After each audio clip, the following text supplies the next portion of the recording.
Other big game, Texas A&M, Arkansas. Old Southwest Conference rivalry. A lot of good games in this rivalry. And it's really interesting. Talked about it on Monday's show. But it's so funny because when this game first came back in the early 2010s, Arkansas had Bobby Petrino. They were the team that just rolled over everybody except for Bama, and they were a really good program. And it was just interesting because A&M was the team that they couldn't get out of their own way under Mike Sherman. Then Kevin Sumlin comes in, Johnny Manziel comes in. A&M really takes over this rivalry. And to Sam Pittman's credit, this was a competitive game last year when he took over. And I think it's fair to say this is probably the most balanced that the two teams have been in a very long time in terms of what we can expect going into this game on Saturday at Jerry World. I think everybody knows, but it is a neutral site game where this will be played. What's interesting? A&M. A&M has an elite defense. They actually are number one in the country in scoring defense. They've given up 17 total points, 7 to Colorado, 10 to Kent State, but they are the number one scoring defense in all of college football, giving up fewer points than anybody in the country. And then also they're in the top 10 nationally in total defense. If I didn't mention it, by the way, A&M opened as a 6-point favorite. It's down to 5.5. The over-under at 47 in this game. But it all comes down to Texas A&M. It all comes down to that defense, number one scoring defense in college football, number 9 total defense. Here's something that's really interesting, though, as it pertains to this game for me. A&M top 10 nationally, scoring defense, total defense. They are 86th nationally in rushing defense.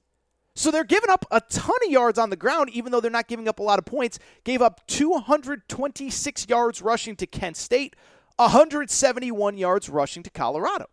Well, why is that interesting? The one thing Arkansas does really well, they run the ball right at you. They got that Sam Pittman mentality, that Sam Pittman mindset, toughness, physicality. They obviously just ran right at Texas, 333 yards rushing against Texas. And then even last week, 264 yards rushing against Georgia Southern. I know Georgia Southern's not a real team, but I only bring it up to say Arkansas runs the ball really well. And so far, Texas A&M, while they have not given up a lot of points, has been unable to stop the run.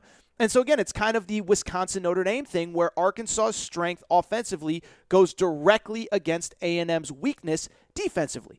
Now, as far as the other side of the ball, listen, this is a game where we learn a little bit about Zach Calzada, right? Zach Calzada was the backup, nearly won the job in fall camp.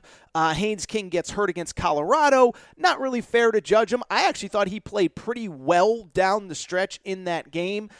Final 2 drives were essentially scoring drives. The first non-scoring drive, he fumbled the ball into the end zone for a safety. He was going in for a score. And then the second drive, he scored the game winner. And so he looked much better against New Mexico last week. New Mexico is a very bad team. But, hey, I don't criticize teams for winning games they're supposed to in the manner in which they are, and A&M dominated New Mexico 134-0. So, ultimately, what this game will come down to, as I said on Monday, it's going to come down to which quarterback makes fewer mistakes, which quarterback makes bigger plays, and who is the difference at the quarterback position. We know Arkansas wants to run the ball. We know A&M wants to run the ball. And it'll be interesting from Zach Calzada's perspective, can he get the ball to his playmakers, basically like he did last week in the win over New Mexico.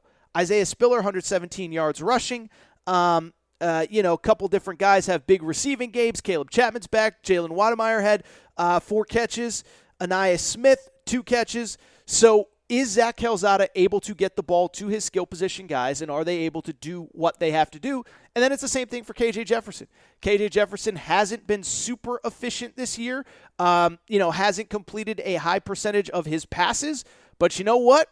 He's 3-0 as a starter, and he isn't turning the ball over. He's taking care of the ball, especially the last few weeks against Texas and Georgia Southern. Very curious to see how this game goes down, but to me, this feels like the game where both coaches take the ball out of their quarterback's hands, try to make plays between the tackles, try to burn the clock, try to not get into a shootout. Going to be a fascinating game between these two teams.